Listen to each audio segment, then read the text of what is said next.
Hello guys, and welcome to another episode of our civil litigation mock trial course by the DECO Daniel School of Law. And on today's episode, we are talking about the affidavit in support of motion ex parte for substituted service. Affidavit in support for motion ex parte for substituted service. Now, because we are talking about the affidavit in support, it means that we must have discussed the motion itself. We cannot discuss the affidavit without discussing the motion, right? So, please, if you have not seen the motion class, the motion ex parte for substituted service, I believe you have to watch it first before you watch this. Do you understand? So, please go and watch the class on the motion, especially the part where I emphasize how you properly couch your order. And I told you that there are three things that must be in that order.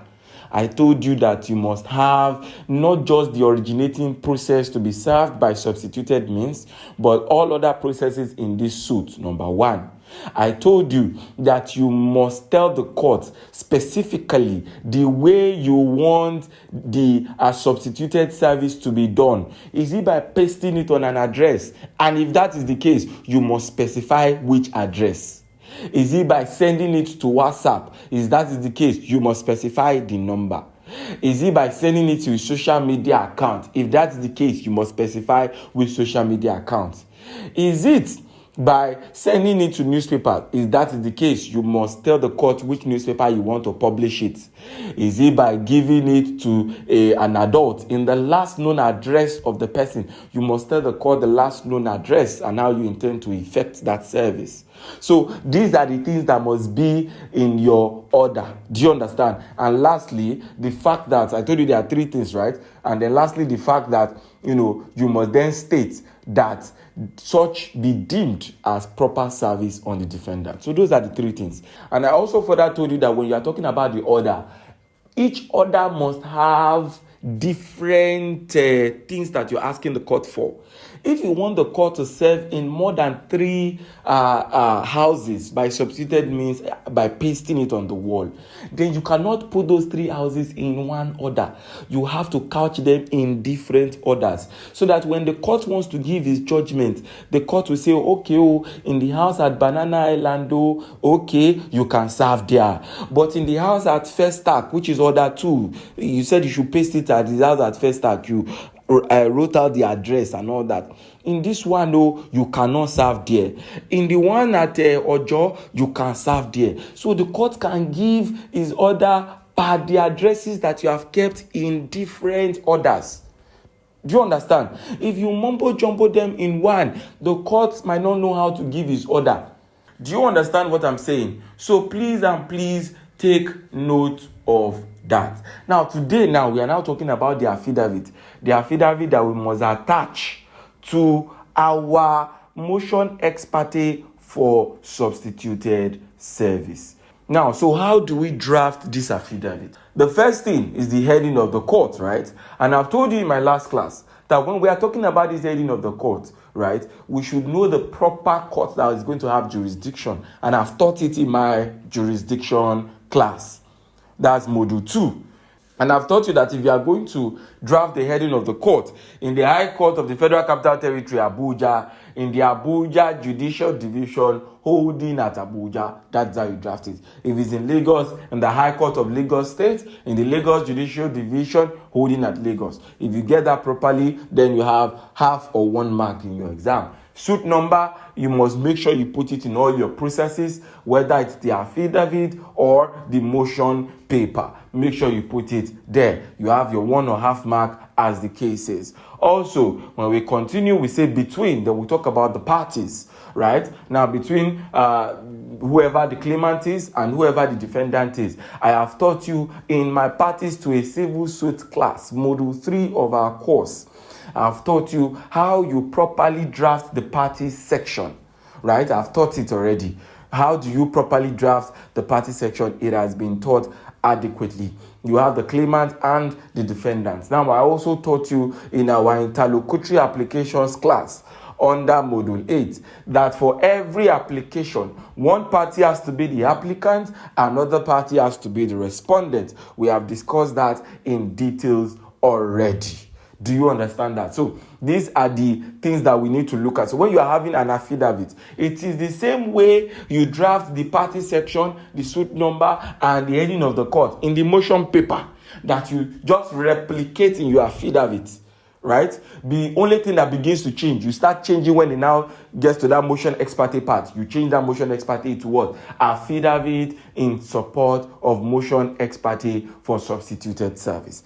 So from there downward, begin to change. But from that affidavit upward is the same thing as it is in your motion paper. Do you understand that? Now, affidavit in support of motion ex parte for substituted service. That is how you are going to draft it in your exam. Affidavit in support for motion ex parte for substituted service for law school students. That is how you will draft it in your exam. Now, when you are drafting an affidavit, I told you that for you to remember the first things that you draft in your affidavit, you can use Ngaoka, right? Ngaoka helps you to remember. So the first thing you write is I, right? I, because one person is deposing to that affidavit. One person is telling us facts regarding the personal service that he was not able to effect properly, right? So he's now telling us, my lord, this is the reasons, this is the fact that I'm bringing this application under. So I, who am I, right? So the first thing is name. I, who? N, it's Ngaoka. I, let us say Mr. Danja John, right? Now, the next thing is what? Is your gender. After your name is your gender. Nga, G, gender. Is the person male or female? So, Danja John is male, right? So, Nga, name, then your gender. Your gender is G. Then after that, you then talk about the A. Is he an adult? In short, A is constant because every your exam, everybody will be an adult. Will you write child there? So A, of course. So Nga, name, gender, then adult, right? Nga Oka. So O is next. O being what? Your occupation, right? Your occupation. What do you do? Right? In this case, is a litigation secretary. Then after that, then Oka. Then C. C is what? Citizen. You are a citizen of what country? Right? Nigerian will obviously come next. Nigerian citizen. Then the next is address. So, Ngaoka. Name, gender, adult, occupation, citizen, address. Just follow that line like that. I, name, then gender, then adult, then occupation, then citizen, then address. Once you follow that line, you are fine. Now, some people would like to add religion. If you add religion in exam, if you don't add religion in exam, it doesn't take anything out of your mark. Right? You can put religion anywhere after your adults. You can say adult, Christian, businessman. You can say adult, businessman, Christian. There is no order that has been strictly stated that you must follow. But it is best for the sake of bar final that you follow this order. You can add religion there. It doesn't change anything. Do you understand that? You can decide not to add religion. It doesn't change anything. Please take note of that. Then, after your address, you now put comma. Do hereby make oath and state as follows. Do hereby make oath and state as follows. That is the next thing that you write. Right? Then we now begin to talk about each of the steps in the affidavit. Number one is that you introduce yourself. Who are you?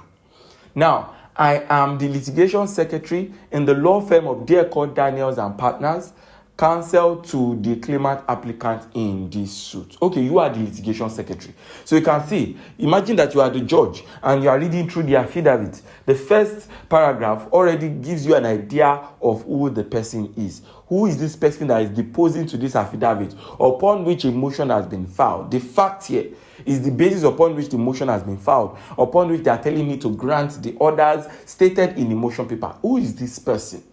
Then the next thing is, by virtue of my position, I am familiar with the fact of the case. You see that? By virtue of his position, that should be the next thing that you write in your affidavit. That should be the next thing. In short, when the person who is deposing to the affidavit was given authority by his oga, there are 3 paragraphs that you must state before you start going into the facts. Number 1 is that you must introduce yourself and tell us your link to the claimant applicant. So, he is the litigation secretary of the law firm of Deponent, Daniels and Partners, counsel to the claimant applicant. Now, he has told us who he is, and he has told us the link to the person who told him to do this, right? Number 2, he has told us that by virtue of this position, he is familiar with the fact of the case. This is uncontestable. You can't contest this. You must write that second paragraph. You must write it. By virtue of my position, I am familiar with the fact of this case. Number 3, I have the consent and authority of my employers and the claimant applicant to depose to this affidavit. Those 3 paragraphs are very, very, very important. Number 1, who are you and what is your link to this case? That's number 1. Number 2, are you familiar with the case? And number 3, have the people who are related to this case, did they give you the permission to depose to this affidavit? So, if you can answer those 3 questions in your first 3 paragraphs, you are doing wonderfully well for the sake of bar finance. You are doing beautifully well. Beautifully well. So, please remember those 3 steps for the sake of bar finance. Then when you are now done with that, you now tell us this paragraph 4 now is a very good drafting style for affidavits, right? It says that I was informed by J.K. Gilga, Esquire, in our chamber on the 17th of March 2019 in our office at 1:30 p.m. of the following fact, which I verily believe to be true and correct as follows. Now, do you remember, one of my classes, my affidavit class, when I told you that one of the exceptions to hearsay evidence is affidavit? Affidavit is one of the exceptions to hearsay evidence. Because in this case now, what this guy has come to say is hearsay. If anything, it should be this J.K. Gilga, Esquire, that should be deposing to the affidavit, not Mr. Danja John. Because the information that he has come to tell us now is basically hearsay. It is whatever this person has told him that he is saying that he verily believes to be true. But this is allowed in practice and is allowed in bar finance, where somebody else has the information, another person can depose to that information in the affidavit. Please take note of that. Right? Now, but the only thing is, when another person is deposing to the information that someone else has, that other person must write out the particulars upon which he came about that knowledge. Number 1, who gave you the knowledge that you want to tell us? Number 2, where did the person give you the knowledge that you want to tell us? Number 3, what day did the person give you that knowledge? And number 4, what time did the person give you the knowledge? Before you begin to tell us that knowledge, you must answer these 4 questions. Do you see that? You can't just come and say, okay, so and so person told me, bam, finish. Or you say, my Lord, as I dey pass for road, I just hear am. Some people they talk so I just hear am say, they talk, say, and I verily believe. Do you understand? That's what you want to tell my Lord. No. You have to outline who is the person that informed you. J.K. Gilga, Esquire. Okay? When did the person inform you? On the 17th of March 2019. Okay? What time did the person inform you? Around 1:30. Where did the person inform you? In our chamber. You can even write the address of the chamber. Right? You can write the address of the chamber. I was informed by J.K. Gilga, Esquire, counsel, in our law firm, at so and so, at number so and so, blah, blah, blah, on so day, at so time of the following fact which I verily believe, before you now start telling us the fact. So you see now that when it is that you want to state certain information about what someone has told you, right, you must follow the first 3 steps that we have said already. Introduce yourself and tell us your relationship to the person in this matter. That's number 1. Number 2, the fact that you are conversant with the facts. Number 3, and the consent. After that, because this knowledge is not within your own personal knowledge and someone else has the knowledge, you then have to go forward and give us the particulars of the person. 4 things that must be stated in your affidavit. 4 things. Now, then the fact will not be in A, B, and C. Are you following me? The fact is not going to be the 1, 2, 3. The fact that you want to tell us, what you are telling us is what Jilga has said, Abi, no problem. Then put it in ABC. What did Jilga say? Put it in ABC. Now, Mr. Gaba Dahiru, a bailiff of the High Court of the Federal Capital Territory, went to number 16, Darazo Avenue, Maitama, Abuja, being the last known place of abode of the defendant on the 10th and 12th of March 2019 at 1:40 and 2:30 p.m. respectively to serve the originating process and all other processes on the defendant. So, you are beginning to tell us, okay, this is what Jilga told you. That the bailiff of the court, named the bailiff, went to the address of the defendant, where stated there, what day stated there, what time stated there, right? Then we now go to the next paragraph. Don't forget, 1 information per paragraph. Then now go to the next paragraph. And on these 2 occasions, the bailiff did not meet the defendant to serve him the process. Good. Then go to the 3rd paragraph. Against this background, the bailiff deposed to an affidavit of non-service. The affidavit of non-service is hereby attached and marked Exhibit A. Can you see that? Can you see the way he's telling the court? So, my lord, we have done our own due diligence. So, we've gone to serve, and we wanted to serve personally. We went to the last known place of abode of this person. We went even twice. We didn't go once. And each of these times that we went there, this person was not around. And we have our affidavit of non-service to that effect. We've gone there twice and we could not find him on day A and day B. Do you understand that? That is how you are supposed to couch it. So you see, it is because it is only the information that J.K. Jilga told him, right? It is only the information that J.K. Jilga told him that he put in that ABC, which he verily believes. Do you understand? He put in the ABC, right? When you are now going outside the information that J.K. Jilga told you, then you now go to number 5. I have been informed by the claimant that the defendant resides at number so and so. Do you get my point? Because now, who informed him in number 5? It is the claimant, not J.K. Jilga. So you now have another paragraph, the major paragraph for that one. ABC, they are the minor paragraphs, because they only contain the information that the person who told you something would be in. Do you see the way we are going from one paragraph to the other? Every paragraph that is in your affidavit has a reason for being in your affidavit. We don't just embed information up and down. Do you understand? And then in all application, this must be there, number 6, that it is in the interest of justice that this application is granted. Every application, you must have this. If you don't have this, you have minus in your exam.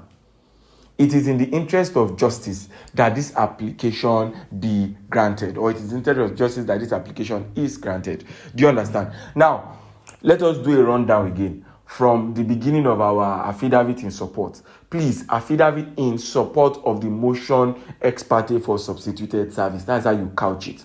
Then don't forget Ngaoka.